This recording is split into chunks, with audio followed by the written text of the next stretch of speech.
남가주 사랑의 교회 주일 예배 메시지입니다. 영적인 귀가 열려 말씀 속에서 찾아오시는 하나님을 만나는 시간이 되시기 바랍니다.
할렐루야. 3부 예배 나오신 여러분들을 주님의 이름으로 환영합니다.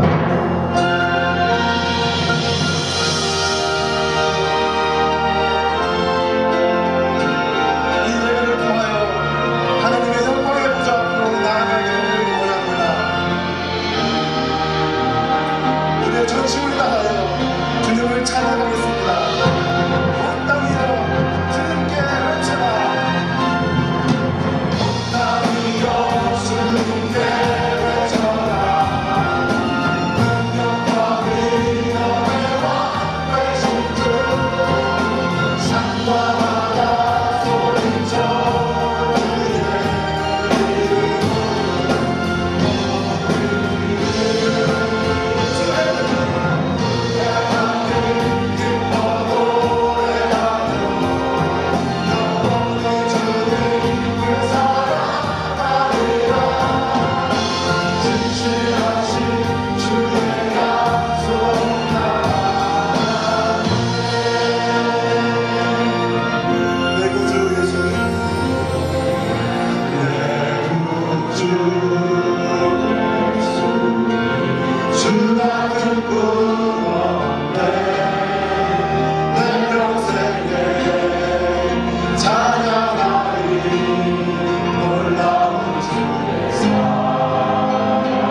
합심으로 기도하겠습니다. 하나님, 주님만의 영광 받으시고 우리에게 한량없는 은혜를 부어 주시옵소서. 김성훈 목사님의 말씀에 성령의 기름을 부어 주시옵소서. 다 함께 기도하시겠습니다. 하나님 아버지 감사합니다.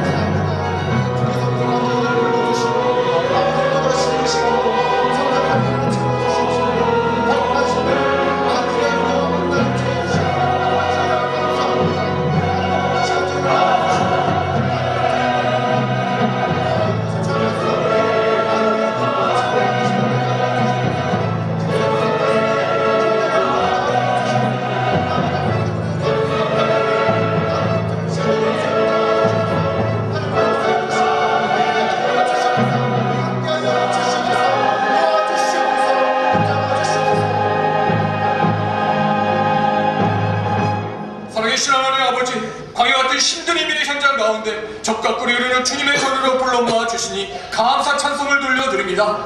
모든 찬송과 경배를 받으시기 합당하신 아버지 하나님, 이 예배를 통해 성령님의 임재하심을 체험하고 하나님의 영광을 대면하는 복된 예배가 되도록 인도하옵소서. 오늘 예배에 참석한 주의 백성들이 자기 자신을 주님 앞에 산제사로 드리는 복된 시간이 되게 하옵소서. 참된 예배제가 세상에서도 승승장구할 수 있도록 하나님 도와주시옵소서. 무덥고 갈급하고 메마른 심령 위에 은혜의 물고가 오늘 예배를 통해 터지게 하옵소서. 지금 드려지는 예배를 통해 우리의 인격과 삶의 변화가 있게 하옵소서. 우리의 추하고 더러운 죄를 가지고 주님의 십자가 앞에 나왔습니다. 우리를 불쌍히 여겨 주시옵시고 주의 보혈로 깨끗하게 씻어 주시옵소서. 죄의 권세를 십자가의 능력으로 능히 이기게 하옵소서. 악한 사탄을 밥으로 보는 인생 되게 하옵소서. 넓은 문보다는 좁은 문을 담대하게 갈 수 있도록 도와주시옵소서. 이번 화요일부터 있을 여름 성령 축제를 통해 온 성도들이 성령의 능력을 체험하고 나아갈 수 있도록 도와주시옵소서. 말씀을 선포하실 김성수 목사님에게 성령의 불을 부어 주시옵시고 받는 우리에게 영적 오아시스를 체험하게 하옵소서. 현재 교육부부터 젊은이와 청년에 이르기까지 3세대가 함께 온 민족과 열방 가운데 선교를 나가 있는 주의 백성에게 안전과 건강을 지켜 주시옵소서. 그들을 통해 놀라운 열매가 있게 하옵소서. 제국에서 언어 훈련 중인 견아굴라 브리슬길라 선교사님을 위해 기도합니다. 하나님을 기쁘시게 하고 하나님의 음성에 순종하게 하옵소서. 인내심을 가지고 주함에게 홈스쿨링을 할 수 있게 도와주시옵소서. 교제하고 있는 이웃에게 하나님을 인도하도록 하나님의 섭리를 보여주게 하여 주시옵소서. 어느 훈련의 사역 가운데 구체적인 인도함을 받게 하옵소서. 선교사님의 자녀인 주함, 주영, 주성에게 하나님의 사랑과 만남의 축복을 경험하게 하옵소서. 우리의 자녀들을 위해 기도합니다. 부모의 헌신과 기도의 열정을 7배나 더욱더 허락하여 주시옵소서. 세상에서 믿음의 야성을 가지고 믿음의 명문가정 될 수 있도록 축복의 세대가 될 수 있도록 도와주시옵소서. 김승단이 목사님과 함께하는 킹덤 드림의 이기 사역을 위해 기도합니다. 하나님의 마음을 시원하게 해드리는 비전과 사역이 양날개를 펴고 독수리와 같이 피상할 수 있도록 축복하옵소서. 날마다 건강하고 주님 보시기에 아름다운 교회를 우리 성도들을 통해 만들게 하옵소서. 오늘 말씀을 선포하시는 김승단이 목사님을 통해 살아계신 예수 그리스도의 음성을 듣게 하옵소서. 말씀의 능력과 역사가 이 가운데 풍성하게 넘쳐나게 하옵소서. 예수 그리스도의 십자가 앞에 나의 무거운 짐을 내려놓는 은혜의 역사가 있게 하옵소서. 말씀을 통해 우리를 치유하여 주시옵시고 인격적으로 주님을 만나는 시간 되게 하옵소서. 오늘 예배를 통해 신드는 주님의 종들에게 한없는 은혜를 주시옵소서. 예배의 순서마다 하나님의 압도적인 사랑과 권능으로 인도하시사 주님의 성가발이 되어 섬기는 백성들에게 한없는 예배의 은혜와 기쁨을 만끽할 수 있도록 도와주시옵소서. 모든 영광 주님 앞에 올려드리며 살아계신 예수 그리스도 이름으로 간절히 기도하옵나이다. 아멘. 겸손한 자와 언제나 함께 하시며 정직한 자의 길을 생명으로 이끄시는 하나님께 온마음 다해 사랑합니다. 기도하겠습니다. 온마음 다해 사랑합니다. 온마음 다해 주를 위하여 내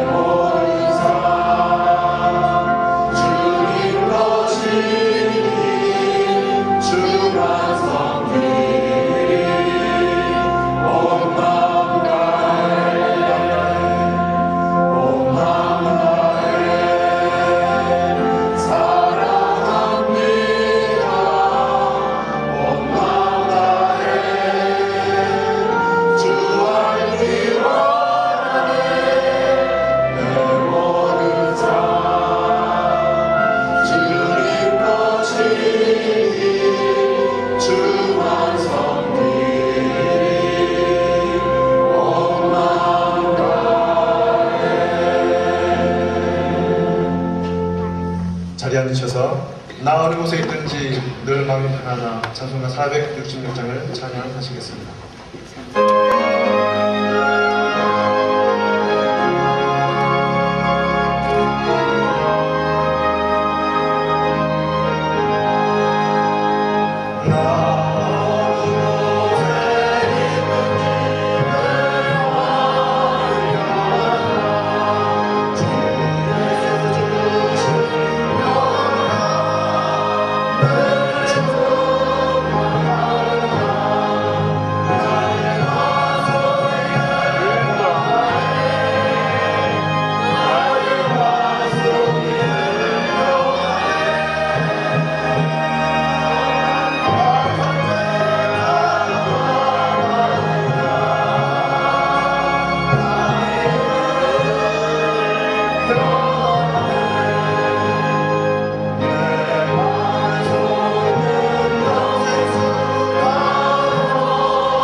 악한 주의 파도가 아무리 클지라도 주님께서 주시는 평화가 압도적인 평화인 줄 믿습니다. 그 평화로 승리하시는 여러분 되시길 주님의 이름으로 축원합니다.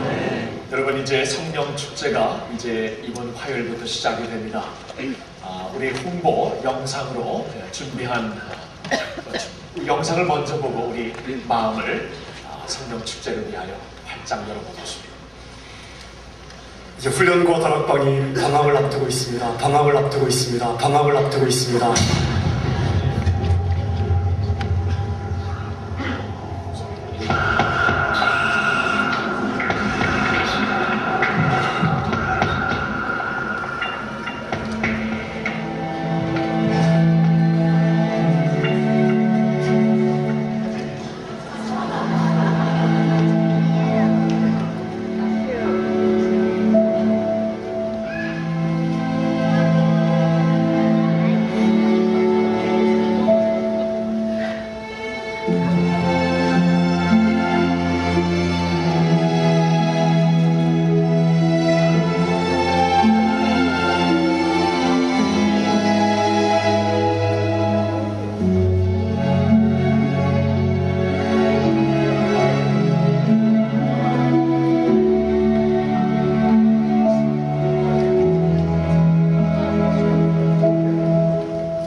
2006 여름 성경축제.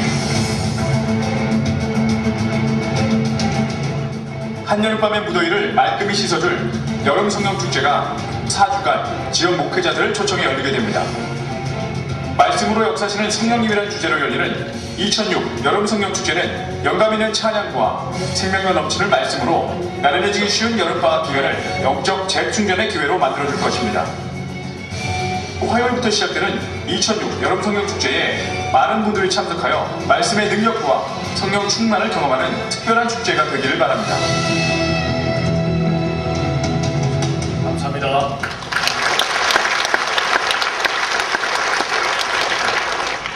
모든 동물들을 다 동원했습니다. 수고하셨습니다.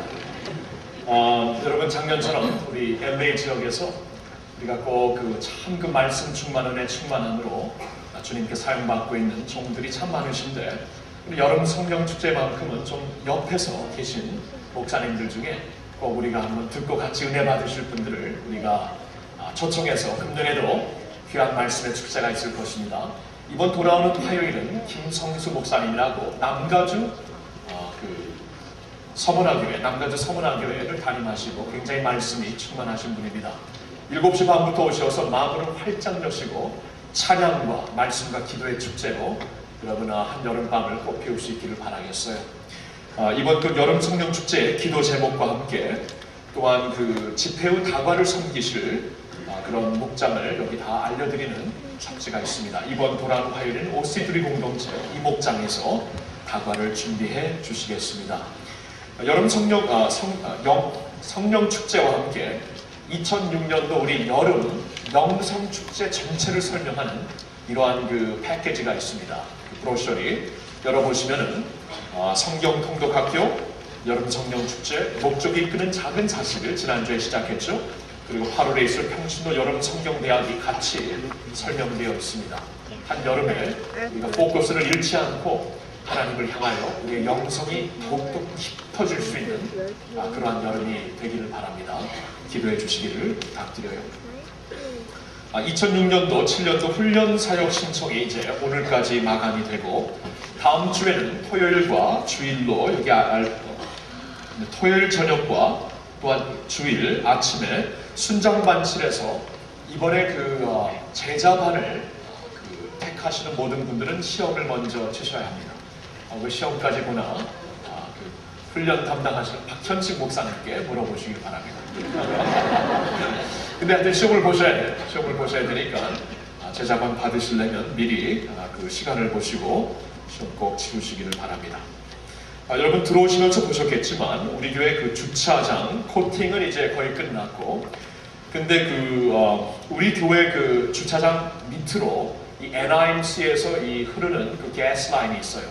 근데 그 가스 라인을 지금 업데이트하기 위해서 큰 공사가 시작됐는데 그 공사 때문에 다음 3개월 동안 여러분들이 특별히 주일 주차에 꼭 명심하셔야 될 게 있습니다. 잠시 그 영상을 보시면은 우리가 북문으로 들어와서 남문으로 항상 이렇게 나가는 서큘레이션이 되는데요. 이제 공사가 있기 때문에 남문으로 나가는 줄이 하나가 됐습니다.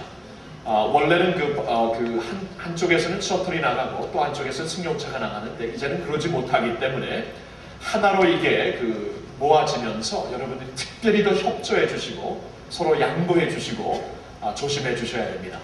특별히 셔틀을 먼저 보내주셔야 NIM 펀스에 주차하신 성도님들이 빨리 이렇게 운행이 될 수가 있습니다. 명심해 주시면 감사하겠습니다. 젊은 부부들을 위한 알콩달콩 사랑 만들기 이름이 좋은데 이번 돌아오는 토요일 9시 반부터 우리 결혼을 준비하는 젊은 이들을 위하여 갖는 세미나입니다. 예수님 만나는 다음으로 참 중요한 이 가정 사역에 여러분 미리 준비하시고 기도하는 마음으로 와주시기를 많은 분들이 와주시기를 바랍니다. 예린이를 출산하신 가정 축하드리고요. 세힘과 다영이의 돌을 맞이한 우리 가정을 또한 축하드리며 축복합니다. 이번에 개업하신 집사님들 정말 축복하고요. 사업을 통하여 하나님 나라가 펼쳐지는 축복이 있기를 바랍니다. 교회에 슬픔을 당한 가정이 있습니다. 하윤석, 하연경 성도님 이들에게 그 쌍둥이가 태어났는데 굉장히 그 프리머처리 태어났어요. 그래서 동생 미가엘은 10일 후에 부름을 받았고 가브리엘은 40일 후에 지난주에 부름을 받았습니다. 참 큰 슬픔을 맞이했는데 이럴 때 우리 온 교회가 가정이 되어서 같이 기도해주고 위로해 주셔야 합니다. 여러분들의 기도를 통해 이 가정이 이 슬픔을 또한 넘어서 하나님을 바라보는 소망과 하나님 안에서의 큰 위로가 있기를 주님의 이름으로 축원드립니다. 이 시간에 우리 사랑 오르케스트라와 영광 찬양대에서 주께 드리리라는 곡목으로 하나님을 높여드리겠습니다.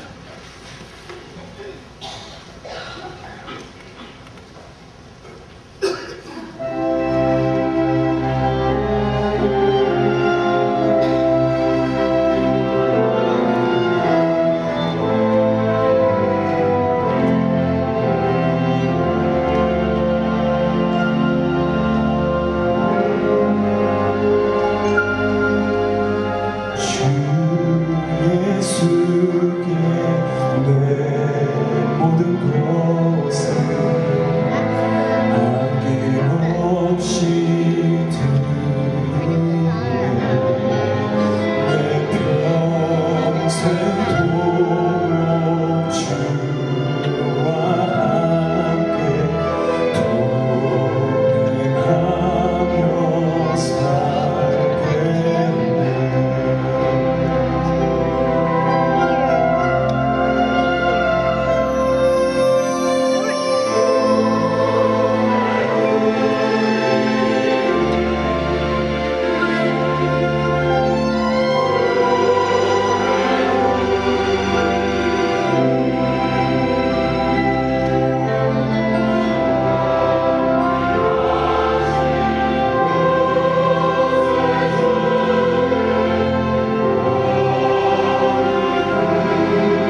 하나님께서 주시는 말씀은 구약 창세기 16장 7절부터 16절까지의 말씀입니다. 제가 가진 성경으로 구약 성경 17면에 있습니다. 창세기 16장 7절부터 16절을 찾으신 후에 저 여러분이 한 절씩 나누어 교도록 하겠습니다. 7절을 제가 먼저 읽겠습니다.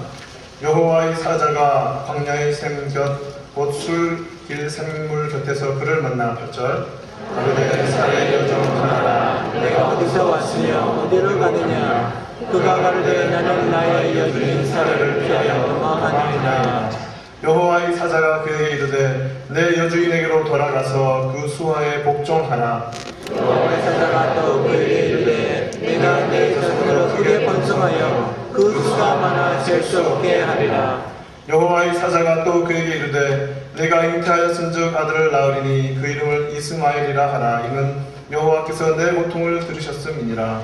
그가 사람 중에 뜰나기가 되리니 그 손이 모든 사람을 치겠고 모든 사람의 손이 그를 칠지며 그가 모든 형제의 공방에서 살리라 하니라.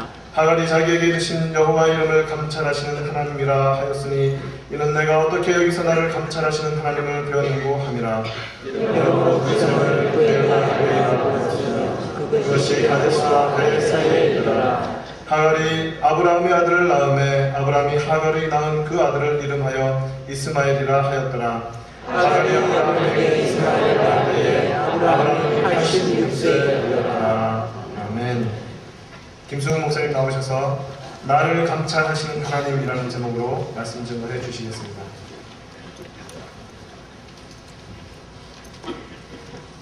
저와 저희 가족은 지난 한 주 동안 인디안 단기 선교를 다녀왔습니다.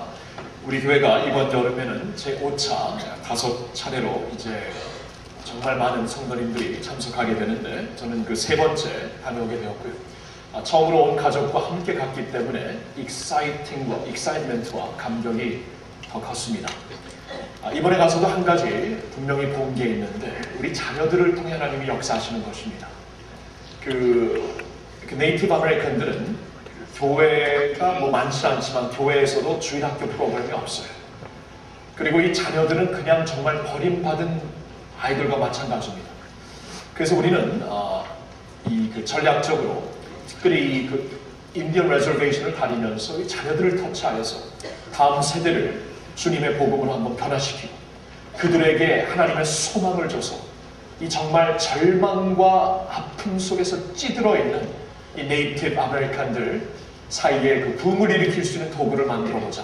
전략을 그렇게 세우고 처음부터 어린이 여름 성경학교에 우리가 그 키 역할을 하도록 준비하고 있습니다. 그래서 물론 우리 어르신들 염화회부터 더 어린아이들까지 가지만 그래서 어른들이 함께 한 마음으로 좀 드라이빙도 하며 주방 사역도 하며 또 노방 전도를 하면서 여러 가지 사역을 함께 돕지만 주 사역은 우리 자녀들이 인도하는 여름 성경학교가 됩니다. 이번에도 특별히 그 7학년 이제 그 여름 방학을 맞아요. 7학년 학생들이 제자훈련을 마치고 지금 13살 된 아이들이에요. 7학년 학생들이 이제 가장 주 사역을 맡아서 그들이 이끌고 갔었는데 이 열악한 상황에서 정말 전혀 디스플린 훈련이 안 돼 있는 아이들을 저 7학년 아이들이 과연 감당할 수 있을까?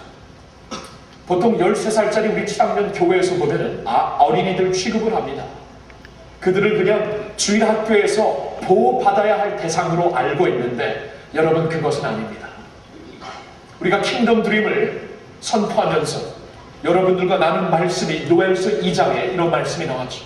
하나님이 마지막 때에 성령을 부어주시니 하나님의 백성들에게 아버지 세대와 청년들 세대와 어린이들에게 자녀들 세대에게 부어주시라고 말씀을 하셨습니다. 그래서 하나님께서 이 마지막 때, 이때를 가리켜 이 마지막 때가 되면은 어린아이들이 우리를 그냥 보호받아야 하는 주일학교의 대상으로 일어설 것이 아니고 우리와 함께 파트너십을 이루고 하나님의 나라를 위하여 전진할 그러한 그 자녀들이라고 말씀을 하고 있습니다. 그래서 우리 자녀들의 모습을 보면서 얼마나 대견해요.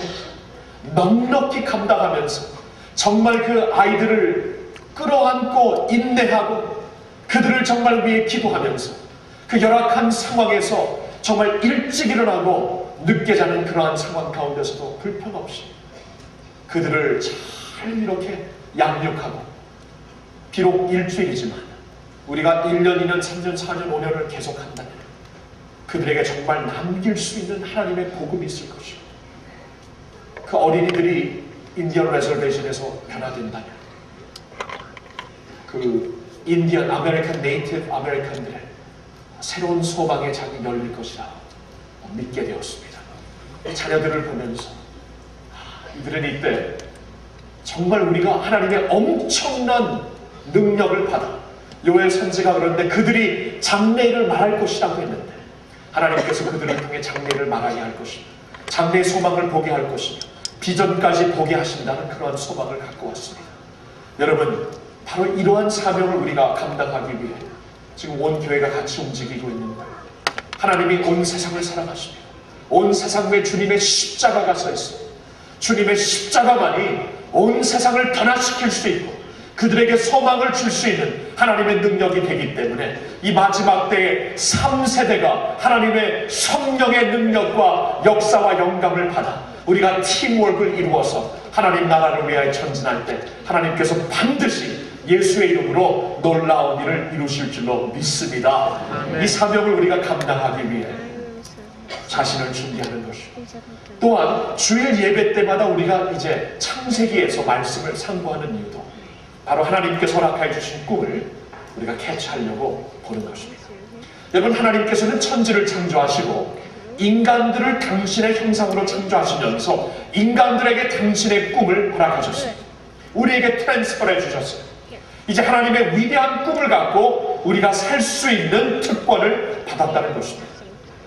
그래서 우리는 이렇게 말씀을 통해 예배드리는 장소에서 하나님께서 그 꿈을 처음으로 보여주신 창세기 말씀을 통해 우리가 다시 한번 하나님의 꿈을 캐치하고 그 꿈이 내 꿈이 되어서 이 이민 생활을 하나님께서 허락하신 이유를 깨닫고 디아스포라 한인 교계로 우리를 살게 하여 주시는 하나님의 의미를 깨닫고 우리가 자칫 잘못하면 이민 생활에서 다른 일에 분주해 질 수 있고 한 번 주어진 나의 인생을 정말 비본질적인 일에 우리가 부어넣을 수 있는데 그렇게 사는 게 아니라 하나님의 꿈을 갖고 한번 살아보자고 우리가 말씀을 같이 상고하고 있는 거예요. 그러한 모습에서 창세기서를 우리가 쭉 보고 있습니다. 그러한 가운데 오늘 16장의 말씀을 우리가 접하게 됩니다. 이 16장의 말씀은 지금까지 하나님께서 쭉 보여주신 당신의 그 킹덤을 이루기 위하여 보여주신 말씀과 좀 다른 면이 우리에게 보이고 있습니다.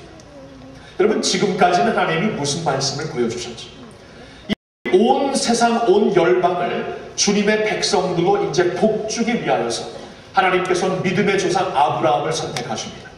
그리고 아브라함을 통해 이제 그에게 허락될 자손들을 통하여 그의 아들 이삭, 그의 아들 야곱, 야곱에게 주어진 12아들들을 통해 이스라엘의 조상들을 만들고 이스라엘 한 나라를 통해 하나님께서 이제 전 세계를 어떻게 복주시고 구원하시려는가 하나님의 예언과 하나님의 그 축복의 말씀을 이스라엘 나라를 통해 알게 하시고 더욱 중요한 것은 이스라엘의 진짜 메시아 아브라함의 자손, 다윗의 자손 중에 한 사람이 나타나시어서 하나님이 약속하신 전 세계를 구원하실 그 일을 이루실 참다운 이스라엘의 메시아 예수 그리스도를 허락하십니다. 그리스도 예수를 통하여 그의 복음이 이제 한 나라에 이제 주목된 것이 아니라 한 나라의 국가 경계선을 넘어서 온 세상에 그 복음이 외쳐짐으로 인하여 하나님의 나라가 온 세계 위에 교회를 통해 세워지고 교회가 음부의 권세를 이긴다고 하였는데 이제 음부의 권세, 지옥의 권세를 이길 수 있는 주님의 교회를 통하여서 하나님의 나라와 꿈을 정말 펼쳐주시고자 하는 하나님의 그 비전과 청사진이 말씀 속에 있거든요. 근데 그 말씀 속에 있는 청사진이 창세기를 통해 지금까지 믿음의 사람 아브라함을 통해 또한 아브라함에게 주실 그 자손들을 통해 이루어질 것을 쭉 말씀하시다가 16장에 와서 하갈이 등장합니다. 아브라함의 directly 연결된 라인과는 상관없는 하갈이 등장하고 그에게서 나올 아들 이스마엘과 그의 자손들이 설명되고 있습니다. 하나님께서 이 말씀을 통해 우리에게 주시고자 하는 메시지가 과연 무엇일까? 하나님의 꿈이 담긴, 꿈의 시작이 담긴 창세기의 말씀이 쭉 진행되면서 아브라함을 통해 하나님께서 주적으로, 이제 주권적으로 이루실 그 역사 가운데 아브라함과 직접 연결이 되지 않은 하갈과 그의 자손을 여기서 소개하는 의미가 무엇일까? 저는 이 말씀을 놓고 묵상을 했습니다. 이번 한 주. 그리고 이 말씀을 놓고 하나님께서 우리 교회에게 주시고자 하는 말씀이 무엇인가를 묵상했습니다. 여러분, 이것을 아셔야 돼요. 하나님께서 설교를 목회자에게 맡기신 이유가 있습니다. 신학자에게 맡기지 않고. 그 이유는 신학자는 성경의 전체적인 흐름을 갖고 이제 말씀을 전할 수 있지만 목회자는 목자의 심정으로 이 교회를 통해 하나님이 이루시고자 하는, 이 교회에 허락된 하나님의 백성들을 통해 이루시고자 하는 하나님의 음성을 듣고 그 목자만이 가질 수 있는 그 전체 교회를 끌어안고 주시는 말씀을 이제 목자의 심장으로 해석할 수가 있는 것이에요. 여러분, 그래서 신약 성경을 보면 교회 서신이 많이 나와 있죠. 그 서신, 교회들에게 주신 편지들이 다 나와 있는데 그 주신 말씀을 보면은 다 주신 편지서의 내용이 달라요. 사실 궁극적으로 한 메시지지만 주님을 가리키고 복음이지만 그 교회가 처한 상황에 따라 그 교회에게 하나님께서 내려주신 은사에 따라 그 교회에게 주신 하나님의 시대적인 사명에 따라 주신 말씀이 다르다는 겁니다. 그래서 하나님 이 하갈을 통해 하갈의 아들을 여기서 등장시키시면서 하나님께서 신학적으로 주시는 말씀을 알겠는데, 그러나 하나님 남가주 사랑의 교회를 향하여 주님의 백성들을 향하여 지금 하나님의 꿈을 캐치하여 주님의 세계를 바라보고자 하는 우리들에게 주시는 말씀은 무엇입니까? 말씀을 갖고 기도로 씨름하는가? 하나님께로부터 이러한 터치를 받았습니다. 하나님의 인도하심을 받았어요. 여러분, 하나님의 꿈은 위대하잖아요. 하나님이 위대하시기 때문에 하나님의 위대한 꿈, 하나님의 위대한 킹덤의 꿈을 우리가 추진하는 가운데 낙오되는 자들이 생길 수 있다. 나는 그 꿈에 동참할 수 없다고 생각하며 스스로 낙오되는 자들이 있을 것입니다. 너무나 이민 생활에 쫓기다 보니까 이러한 선교 여행이나 훈련에 참석하지 못해서 안타까워하며 나는 그 꿈에 동참하지 못하는구나 생각하는 사람들이 있을 수 있고, 신체적으로 힘들고 어려워서 이 모든 일에 스스로 낙오자라고 생각하는 성도들이 있을 터입니다. 그들에게 주시는 말씀으로 하나님 그런 인도함을 받았습니다. 여러분, 하갈과 그의 자손 이스마엘은 하나님께서 아브라함의 가문을 통해 이루시고자 하는 구원과는 사실 상관이 없는 인물들입니다. 그렇게 보면은 지금 하나님께서 쭉 당신의 킹덤 드림을 이끌어 나가실 때 낙오된 자라고 볼 수가 있을 것입니다. 하나님께서 그에게 스팟라이트를 돌리세요. 그리고 그 낙오된 자를 하나님이 사랑하신다고 말씀하십니다. 스스로 생각하기에 나는 할 수 없다고 말하면서 자꾸 새길로 갈 수밖에 없는 그 영혼들을 하나님이 붙잡아 주십니다. 그리고 하나님이 말씀하십니다. 하나님이 이루시고자 하는 그의 뜻은 모두를 통해 이루시고자 하는 것이라. 낙오되는 자는 없다고 말씀하십니다. 스스로 그렇게 생각할지 모르지만 하나님은 바로 그 사람, 그 영혼들을 지금도 사랑하시고 지금도 부르시고 계시며 그들에게 소망을 주시며 사명감을 주시며 그들을 일으켜 사용하시려는 하나님의 그 가슴을 여기서 보여주시고 있는 거예요. 여러분, 하갈의 스토리를 한번 볼까요? 자세히 볼까요? 오늘 본문 1절에 보면 하갈이 그 아브라함의 아내 사레의 여종으로 나와 있습니다. 여종, 애굽인이었죠. 그리고 그때 아브라함과 사레는 15장 후에 16장에 이미 이제 그 얼마나 시간이 지났냐면은 10년이 지났다고 3절에 나와 있습니다. 가나안에서 산 지 3년이 지났어요. 우리는 15장 보고 16장 딱 봐서 뭐 어제 있었던 일 같지만 10년이 지났습니다. 그러면 10년 동안 하나님께서 15장에 언약까지 하시면서 약속하신 아이가 10년 동안 아무런 징조 없이 아브라함과 사레는 살았다는 것입니다.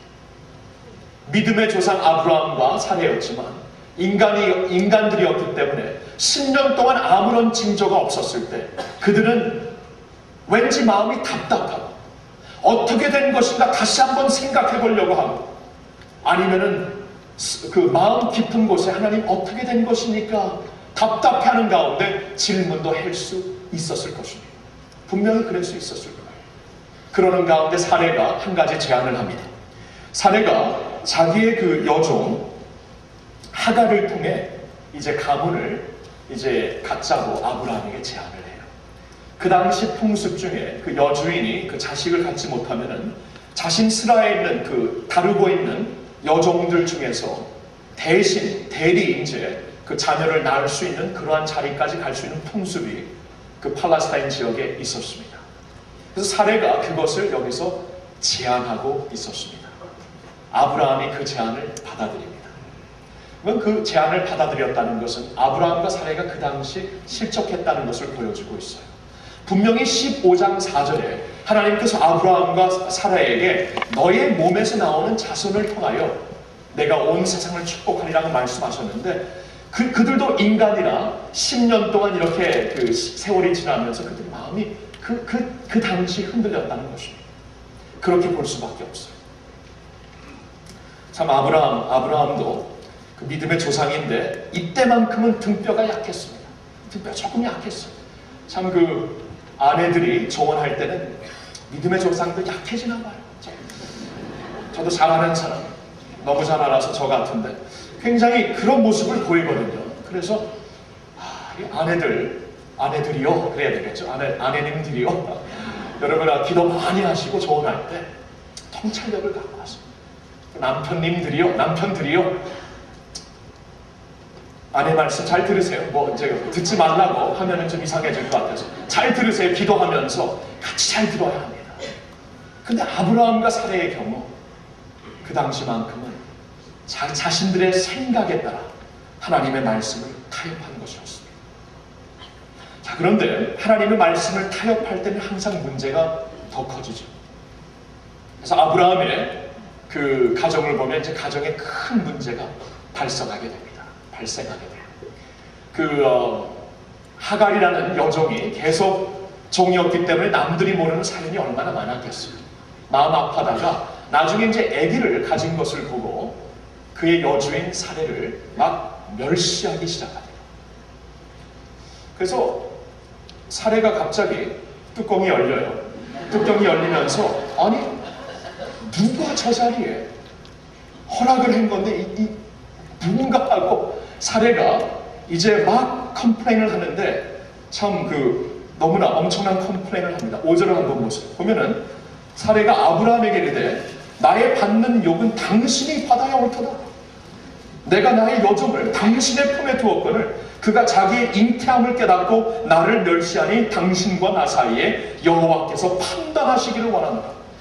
이거 뭡니까 이거? 그쵸? 지가 그러라고 해놓고, 그쵸? 사례가 지가 이렇게 하라고 해놓고, 나중에는 이렇게 막 문제가 생기니까 아브라함에게 당신의 욕을 받아야지 왜 내가 말하고, 하나님께서 우리 사이에 당신을 판단하라고. 정말 어처구니가 없습니다. 어처구니가 없습니다. 여러분, 하여튼 하나님의 약속, 하나님의 말씀을 내 생각대로 타협할 때 이러한 부작용이 꼭 생깁니다. 꼭 생깁니다. 사례도 사실 성경을 보면은 히브리서 11장 11절과 베드로전서 3장 6절에 그는 믿음과 성품의 아름다운 사람이었다고 평가를 받고 있습니다.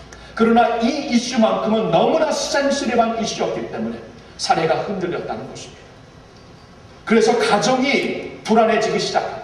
이로 인하여 이제 아브라함이 뭐라고 하는가, 사례에게 하갈 당신의 종인데 당신의 권한대로 하라, 그렇게 말을 하니 그때부터 사례가 굉장히 하갈을 아마 이제 어렵게 한 것으로 우리가 추측을 할 수 있습니다. 그래서 하갈이 그의 여주인의 집에서 나올 수밖에 없는, 도망할 수밖에 없는 그러한 상황에서 오늘 우리가 본 그 7절 말씀에 하나님의 종이, 하나님의 사자가 그를 만나주시는 거예요. 바로 이게 스토리입니다. 이제 내어 쫓김을 받고 자신들이 그 인간들 사이에 생긴 그 사연과 복잡한 관계, 그리고 우리들이 하나님의 약속을 끝까지 붙잡지 못하는 그러한 상황 가운데 이제 뒷길로 제쳐진 그러한 한 영혼, 그리고 이제 내어 쫓김을 받았기 때문에 아기를 그 당시에 가진 여자가 이제 나가서 정말 그때는 살 길이 없었던 그러한 상황에 하갈이 절망 가운데 사막에 앉아 있었습니다. 그때 하나님께서 그를 찾아오셨다는 것입니다. 이게 오늘 말씀의 본문이에요. 하나님께서 이렇게 빗나가고 낙오된 영혼들을 하나님이 사랑하신다. 하나님이 찾아가신다. 그들을 귀하게 보신다. 하나님만큼은 큰 비전과 큰 계획을 가지면서 동시에 한 사람 한 사람 세밀한 문제를 알고 그들을 지켜 보호하신다는 것을 우리에게 알려주시는 것입니다. 자, 이 말씀을 갖고 그렇다면 오늘 우리에게 주시는 하나님의 음성으로 우리가 받고 돌아가야 할 하나님의 교훈, 오늘 우리 가슴 속에 새겨야 된 진리의 말씀 세 가지를 같이 나누면서 오늘 이 말씀을 갖고 우리 가슴 속에 은혜를 받았으면 합니다. 첫째로 그것은 하나님은 당신을 사랑하십니다. 이 사실을 우리가 알아야 합니다. 하나님은 우리를 사랑하신다는 것을 우리가 누가 뭐래도 무슨 일이 있어도 이것은 꽉 붙잡고 살아야 하는 진리가 되는 것입니다. 하나님이 여러분을 사랑하신다는 사실을 여러분 믿으시기를 간절히 부탁드립니다. 하나님이 우리를 사랑하세요. 하나님께서 하갈을 사랑하셨습니다. 그가 버림을 받고 이제는 더 이상 필요 없는 존재라고 세상 사람들이 말할 수 있었겠지만 하나님은 그를 귀히 보십니다. 하나님은 그를 사랑하십니다. 사랑하셨기 때문에 그를 추구하십니다. 여러분, 사랑하는 자는 우리는 추구하게 되어 있죠. 하나님도 그를 사랑하시어서 그를 추구하시는 모습이 여기 나와 있습니다. 여호와의 사자가 그를 만났더니, 그를 찾아갔더니 이렇게 말씀해 주시고 있는 것을 보아서 하나님이 그를 추구하셨다는 것을 우리가 볼 수 있어야 합니다. 하나님이 나를 사랑하시어서 나를 끝까지 갈망하시고 추구하시는 하나님 되심을 다윗은 시편 139편에 이렇게 표현하고 있습니다. 여호와여, 주께서 나를 감찰하시고 아셨나이다. 주께서 나의 앉고 일어섬을 아시며 멀리서도 나의 생각을 통촉하시오. 나의 길과 눕는 것을 감찰하시며 나의 모든 행위를 익히 하시오. 여호와여, 내 혀의 말을 알지 못하시는 것이 하나도 없으시니이다. 주께서 나의 전부를 두르시며 내게 안수하셨나이다. 이 지식이 내게 너무 귀하니 높아서 내가 눈이 미치지 못하니이다. 내가 주의 신을 떠나 어디로 가고 주의 앞에서 어디로 피하니까. 내가 하늘에 올라갈지라도 거기 계시며 운두에 내 자리를 펼지라도 거기 계시니. 내가 새벽 날개를 치며 바다 끝에 가서 거할지라도 곧 거기서도 주의 손이 나를 인도하시며 주의 오른손이 나를 붙드시리이다. 할렐루야. 하나님이 우리를 추구하신다는 겁니다. 하나님이 나를 갈망하신다는 말씀입니다. 나를 사랑하시는 하나님이 세상을 이처럼 사랑하사 독생자를 주셨으니 거기에 세상은 내 이름과 바꿀 수가 있습니다. 하나님이 나 이 죄인 김수묵을 이토록 사랑하사 독생자를 주셨습니다. 하나님의 사랑이 계속 메아리쳐 울려지고 있습니다. 이 소식은 듣고 또 들어야만 하는 소식이 됩니다. 제가 첫 번째로 섬겼던 목회지는 UC 데이비스가 있는 대학촌의 교회였습니다. 제가 그곳에서 7년을 섬기면서 그곳에는 많은 학생들이 있었기 때문에 젊은 교회였어요. 친널 섬겼지만 7년 동안 장례식을 2번만 인도했습니다. 그 정도로 젊었다는 것을 말해주고 있습니다. 그러나 그 두 장례식 중에 두 번째는 제가 섬겼던 교회의 교우도 아니었습니다. 어느 날 갑자기 한 학부모로부터 제가 전화를 받게 되었습니다. 데이비스 옆에 있는 세크라멘토에 있는 학부모였는데 우리 아이 고등학생이었는데 자살을 하게 되었습니다. 목사님이 오셔서 장례를 인도해 주시면 감사하겠습니다. 제가 아무래도 그 근처에 좀 이중언어로 장례 예배를 인도할 수 있는 사람이라 저한테 부탁을 했는데요. 저는 사실 노하고 싶었어요. 왜냐하면 너무나 어린 목사예요. 장례를 인도한 경험도 너무나 적고, 특별히 이렇게 자살한 케이스에 어떻게 장례를 인도하며 무슨 말씀을 전해야 되는가 전혀 몰랐기 때문에 노하고 싶은 음성이 여기까지 올라왔지만 부모의 입장을 생각하니 차마 못하겠다. 그리고 그때 UC 데이비스에서 학생들이 훈련을 받고 3, 4학년, 9학년이 되면 항상 근처에 있는 한인 교회에 가서 봉사를 했습니다. 그 교회 어려움이 있었던 자결했던 아이의 교회에서도 봉사했던 2 대학생이 있었는데 그 형제 자매를 보면서도 제가 노를 못했어요. 그래서 예스를 했지만 무슨 말씀을 어떻게 전해야 될지는 전혀 몰랐습니다. 하나님 앞에 간절히 간구하였을 때 그 전날 새벽 기도에서 하나님이 저에게 응답을 주셨습니다. 요한복음 3장 16절의 말씀을 전해요. 하나님이 세상을 이처럼 사랑하사 독생자를 주셨으니 이는 저를 믿는 자마다 멸망치 않고 영생을 얻게 하려 하십니다. 이 말씀을 전하라 하고 저의 마음속에 강력한 감동을 주셨습니다. 그래서 그 말씀을 준비하고 장례식이 날이 되었을 때 제가 그날 예배를 인도하기 전에 부모님에게 물었어요. 얼마나 주보를 준비하면 될까요? 한 7, 80부 준비하면 넉넉할 것입니다. 제가 100부를 준비했습니다. 근데 그날 밤에 500명이 왔습니다. 그 500명이 왔는데 그들 중에 꽤 많은 숫자가 그 아이의 친구들이었고, 그 친구들이 그 지역의 소위 말하는 펑크들이었어요. 요새는 펑크 문화가 많이 좀 잔잔해졌지만 10년 전만 해도 굉장히 많았어요. 여러분 기억하시나요? 이렇게 인디언 모학 스타일로 머리 자르고 여기 막 물들이고 그러한 아이들, 미국 아이들, 여러 계통의 아이들이 모였었습니다. 사실 그 아이들을 만나보면 참 순박하고 순진해요. 무엇인가 채워지지 않기 때문에 나름대로 그렇게 반항심을 보이는 것인데 그 아이들이 꽉 찼더라. 제가 그러한 화려한 장례식을 처음 인도해 봤어요. 딱 올라와 봤는데 번쩍번쩍이는 보라색, 오렌지색, 노란색이 장례식이 그냥 번쩍번쩍거려요. 그러는 가운데 갑자기 하나님께서 내가 이래서 그 말씀을 전하라 그러시죠. 이 영혼들을 하나님이 하셨던 거예요. 이 영혼들이 그날 저녁에 올 것을 아셨던 거예요. 하나님이 세상을 이처럼 사랑하사 독생자를 주셨어. 하나님이 너를 그토록 사랑하사 독생자를 주셨어. 반항심을 갖고 사회에서 무엇인가 채워지기 위하여 뛰고 있는 그 방황을 그만하여라. 사랑하는 친구가 먼저 간다. 슬퍼하며 절망하고 있는 그 모습에서 주님이 주시는 소망을 받아보아라. 갑자기 하나님의 가슴이 되면서 그 영혼들을 향해 설교를 하게 하시더라. 저는 그때 다시 깨달았습니다. 또 한 번 깨달았어요. 하나님께서 요한복음 3장 16절은 조용히 위스퍼하신 말씀이 아니라 가슴에서 우러나오는 울음소리였다고. 하나님이 세상을 이처럼 사랑하사 저 영혼들을 이처럼 사랑하사 독생자를 주셨어. 그 안에서 구원받고 소망을 찾고 새롭게 서 있으라고 말씀하시는 것이었습니다.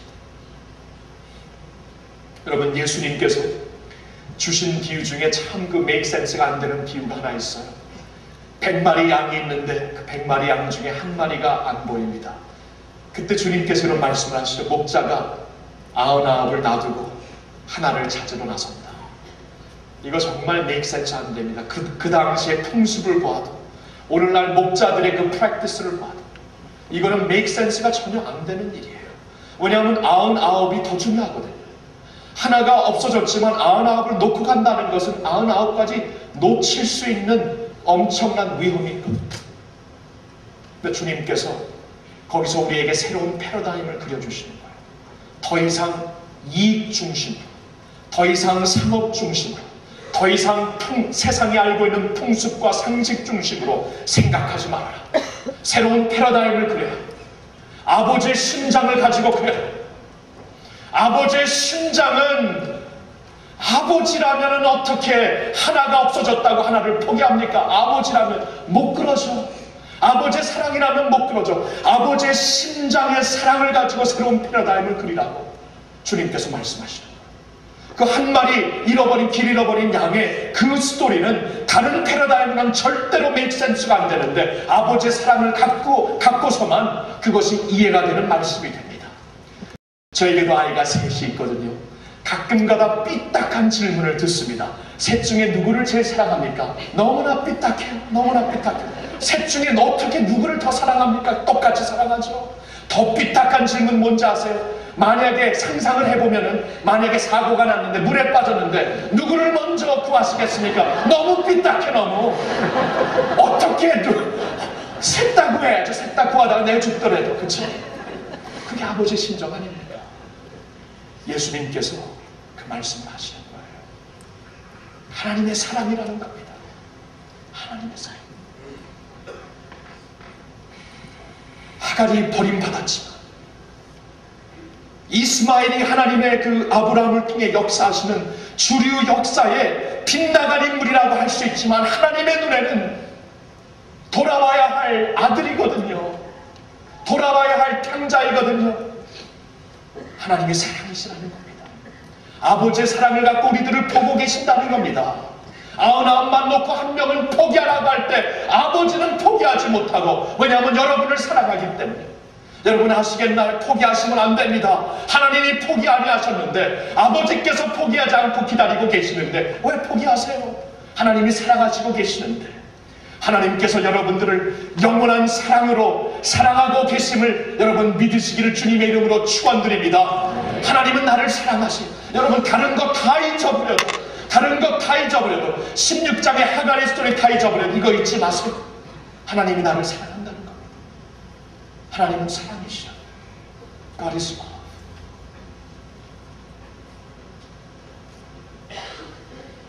둘째로 우리가 이 말씀을 통해 정말 가슴속에 새겨야 되는 교훈, 하나님은 새로운 길을 열어주신다는 것입니다. 사랑의 하나님께서는 우리를 찾아오시어서 새로운 길을 열어주시는 하나님이 되십니다.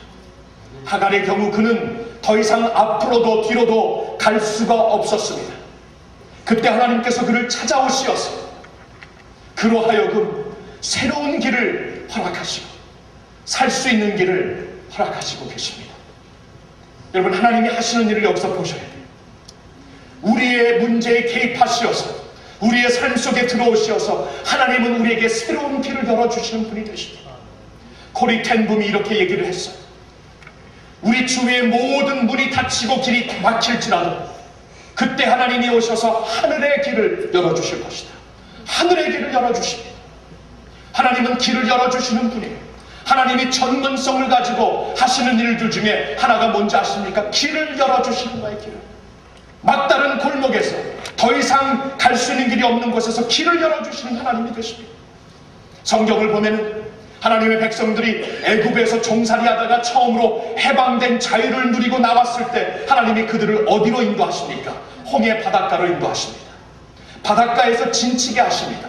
바닷가에서 진치게 하셨다는 것은 또 한 번 상식으로 이해할 수 없는 일입니다. 만약 바로가 군대를 이끌고 우리를 따라온다면 도망갈 길이 없거든요. 근데 하나님께서 말씀을 하셨기 때문에 그 하나님의 백성들은 스스로 말씀에 갇혀서 하나님이 지시한 대로 홍해 바닷가에 진을 칩니다. 그 다음날 바로의 큰 군대가 그들을 추적하는 소리가 들립니다. 이제는 죽었구나 하고 모두들 절망의 소리를 외치고 있을 때 하나님께서 메시지를 주십니다. 너희는 가만히 있어. 여호와께서 하시는 일을 볼지어다. 그리고 여호와의 종 모세가 들고 있는 지팡이를 들게 하여 바다를 향하게 하니까 바다가 갈리면서 바다 가운데 마른 땅처럼 걸을 수 있는 새로운 길이 열리게 됩니다. 하나님은 길을 여시는 분이에요. 길을 여시는 분이에요. 성경을 보면은 사막에서 대로를 여신다고 하십니다. 홍해 바다와 요단강가의 마른 땅처럼 건널 수 있는 길을 주신다고 하십니다. 아무도 함락할 수 없다고 말하는 여리고성을 무너뜨려서 그곳을 승리의 개가를 부르며 갈 수 있는 길을 허락하십니다. 내가 사망의 음침한 골짜기로 다닐지라도 그곳에서 하나님께서 나를 안위하시고 보호하시기 때문에 사랑의 빛 가운데 인도하시는 생명의 길을 허락하십니다. 하나님은 길을 허락하시는 분이에요. 사랑하는 성도들, 이민생활 어려운 생활 가운데 막바지에 이르셨습니까? 더 이상 갈 수 없다고, 더 이상 갈 길이 없다고 한숨만 나오는 하갈과 같은 그러한 상황에 처해 있습니까? 하나님께서 여러분들을 사랑하십니다. 하나님께서 찾아오십니다. 찾아오신 하나님께서는 새로운 길을 열어주실 줄로 믿으시기를 바랍니다. 여러분, 하나님께서 나를 아시고 나를 보시고 감찰하시는 하나님. 그래서 13절에 보니까 하갈이 나를 감찰하시는 하나님, God who sees me 하고 하나님께 새로운 이름을 명칭해 드리며 송축하고 있잖아요. 나의 상황을 아시는 하나님께서, One who sees me, 나를 아시는 하나님께서 그냥 보고만 계시는 게 아닙니다. 보고 우리로 하여금 살 수 있는 길, 생명의 길, 더 성숙해지는 길, 그리스도를 닮을 수 있는 길을 우리에게 허락하시면서 나를 단련하신 후에는 정금같이 나올 수 있는 길, 내가 상상하지 못했던 새로운 생명의 길, 새로운 소망의 길을 우리에게 허락하실 줄로 믿습니다. 이 사실이 여러분 삶 속에 그대로 적용이 되어서 오늘날 갈 길을 찾지 못한다면 하나님이 오셔서 새로운 하나님의 길을 열어주실 수 있기를 주님의 이름으로 축복합니다. 세 번째로 우리가 반드시 받아야 되는 교훈은 이것입니다. 하나님 안에서 언제나 회복의 기회가 있다는 것입니다. 하나님 안에서는 언제나 회복의 기회가 있어요. 하갈의 경우, 아브라함의 경우, 사례의 경우 자신들의 잘못 때문에, 자신들의 불신 때문에, 자신들의 에고티즘 때문에 문제가 생겼습니다. 문제 때문에 가정이 망가질 뻔했습니다. 망가지고 있었습니다. 문제 때문에 하나님의 사랑의 연결이 끊어지고 있었습니다. 그때 하나님이 그들을 그 자리에 가만히 놔두시던가요? 아닙니다. 회복하십니다. 하갈을 불러서 다시 오게 하시고 그에게 살 수 있는 길을 허락하시고 이스마엘을 낳게 하시면 아브라함에게는 하갈을 통해서 또한 아들을 86세에 얻게 하시고 아브라함과 사레에게는 이제 17장에 보겠지만 하나님께서 새로운 언약을 주시면서 때가 찼을 때 이삭을 반드시 허락하실 길을 허락하시면서 모든 그 망가진 모습을 회복하시는 하나님의 모습을 볼 수가 있습니다. 하나님은 회복하시는 분이에요. 나의 상황이 지금 얼마나 망가졌을지라도, 설상 그것이 나의 잘못 때문에 온 아픔일지라도 하나님은 회복하시는 분이십니다. 여러분, 복음의 스토리가 뭡니까? 회복의 회복 한마디로 말합니다. 여러분, 복음의 스토리, 예수 그리스도, 예수님의 부활을 믿으십니까? 예수 그리스도의 부활을 믿으세요? 자, 예수 그리스도의 부활을 내가 믿는다면은, 예수 그리스도의 부활을 내가 믿는다면은, 보세요. 이제는 결코 그리스도 예수 안에서는 돌이킬 수 없는 절망이 없다는 거예요. 돌이킬 수 없는 좌절이 없다는 거예요. 돌이킬 수 없는 나의 실수가 없다는 것입니다. 여러분 보세요. 죽음이 마지막 우리의 좌절이었잖아요. 죽음이 인간의 마지막 원수였잖아요. 죽음 그러면 더 이상 돌이킬 수 없는 절망이었잖아요. 근데 주님의 부활을 통해서 이 모든 것이 깨졌습니다. 이 절망이 바뀌어졌어요. 저는 기억합니다.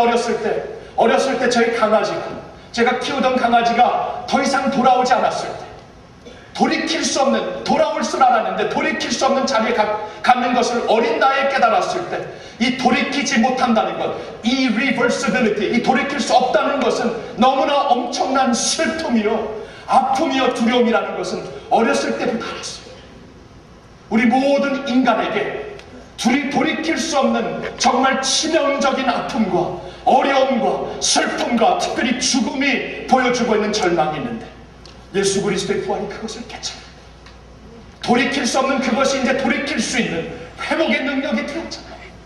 그리스도가 약속대로 사흘 만에 다시 죽은 자 가운데서 일어나심으로 말미암아 사망에 쏘는 것과 죽은 자 무덤에 쏘는 것이 없어지고 사망의 힘이 없어짐으로 인하여 우리가 주님과 함께 부활, 죽음 가운데서도 부활을 누리며 우리가 주님 안에서 영원히 살 수 있는, 영원히 받을 수 있는 은혜와 축복을 회복했잖아요. 이게 복음입니다. 이게 엠마오 마을로 가고 있던 주님의 제자들도 우리가 그렇게 기대했던 예수님이 이제 죽으셨다는 사실을 그들이 깨닫고 절망 가운데 엠마오 마을로 가고 있을 때 살아계신 부활하신 예수님을 그 길에서 만나게 되고 주님을 만나는 그 순간 그들이 방향을 바꿉니다. 전에는 돌이킬 수 없는 절망 때문에 예루살렘을 버리고 엠마오로 가고 있었지만 이제 주님이 살아계신다면은 하나님의 전이 있고 하나님의 약속이 있고 임재가 있고 하나님의 백성들 만민이 기도할 수 있는 집이 있는 그곳으로 내 방향을 바꾼다 하고 회복의 주님 때문에 가고 있는 것을 보고 있잖아요. 여러분, 예수님을 믿으신다, 주님의 부활을 믿으신다면 주님께서 어떠한 상황, 나의 어떠한 좌절과 절망과 실수 가운데서도 회복해 주시는 주님이 계심을 믿으시기를 축원합니다. 지난주 선교 지역을 갔을 때 그것은 뉴멕시코 사막 지역이었습니다. 토화지입니다. 그것은 정말 건조하고 황무한 땅입니다. 근데 우리가 도착한 후 한 30분에 갑자기 사막에 폭포가 내렸어요. 폭우가. 사막에 비가 내리는 것을 봤습니다. 엄청난 장면이었어요. 그러면서 그렇게 말라있던 땅이 순식간에 물로 적셔지는 것을 보았습니다. 저는 그때 하나님의 메시지를 받았습니다. 황무한 땅, 황폐한 땅도 장미꽃이 될 수 있다. 하나님께서 은혜의 단비를 내리셔서 회복하실 때 될 수 있고, 지금 아메리칸 인디언들이 살고 있는 이 지역이 미국에서 가장 부패가 많고 가장 어려움이 많고 마약 중독, 술 중독, 도박 중독, 가정이 정말 깨어지는 그러한 수가 가장 많은 그러한 네이티브 아메리칸들 지역, 그들에게 주님의 은혜의 단비가 내린다면, 주님의 폭포수가 쏟아지기만 한다면 그들에게 새로운 날이 시작되겠구나. 하나님이 회복의 역사를 일으키시겠구나. 하나님께서 내려주신 비를 통하여 그러한 장면을 보게 되었습니다. 황무지가 장미꽃까지 될 수 있는 길이 있어요. 하나님께서 그 자리에 비를 내리시면 됩니다. 단비를 내리시면 됩니다. 회복의 은혜의 폭포수를 쏟아내리시면 됩니다.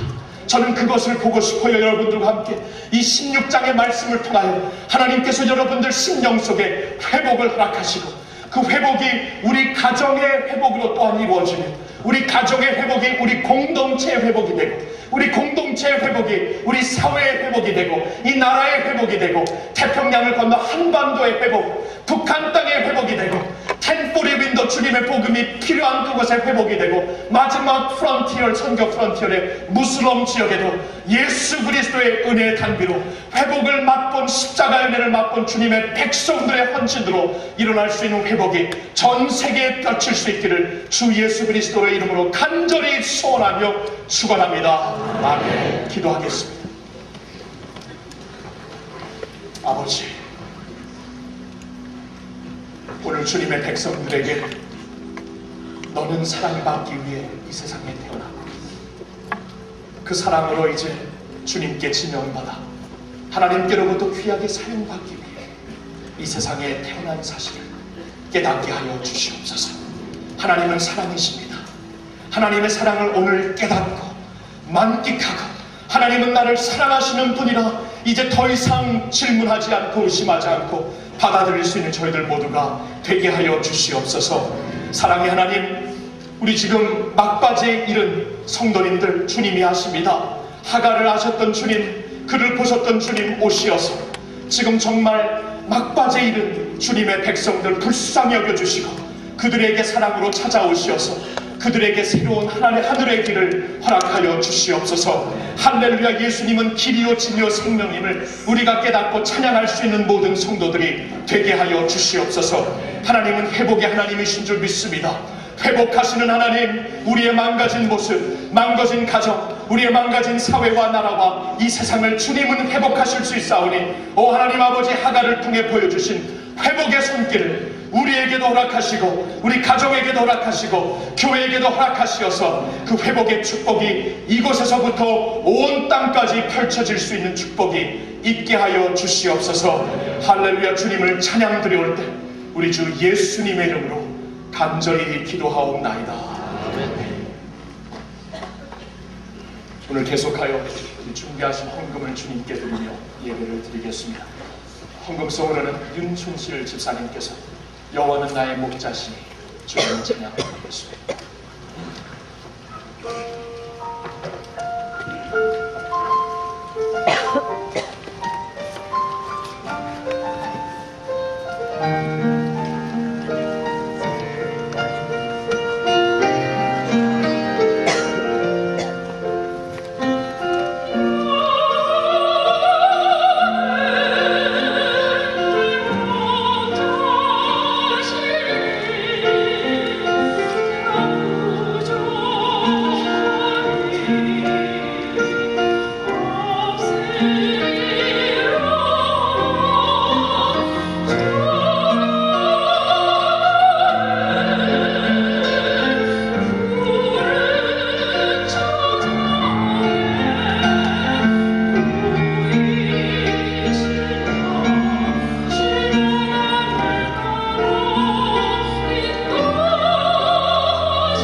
옆에 계신 분들과 한번 선포해 봅시다. 주님은 우리의 목자이십니다.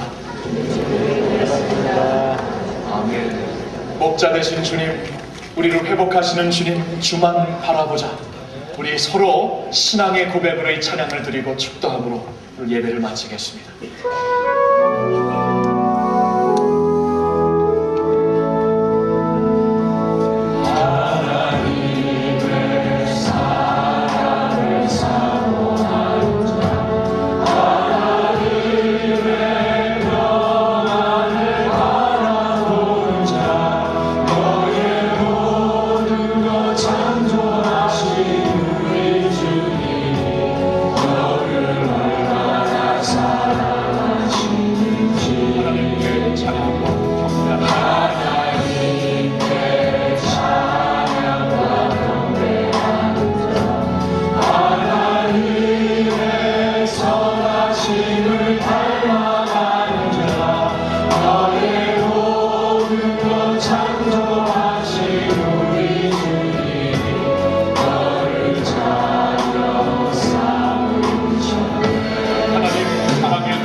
지금은 우리 주 예수 그리스도의 은혜와 하나님 아버지의 높으시고 깊으신 그 사랑과 성령님의 교통하심, 나의 신음까지 들으시고 역사하시는, 나의 아픈 그 자리에서 나를 보시고 아시고 세기를 허락하시며 회복하시는 하나님을 믿고 만나게 하시는 축복과 은혜로서 여기 모인 모든 성도님들에게 임하시기를 우리 주 예수 그리스도의 이름으로 간절히 축원하옵나이다. 아멘.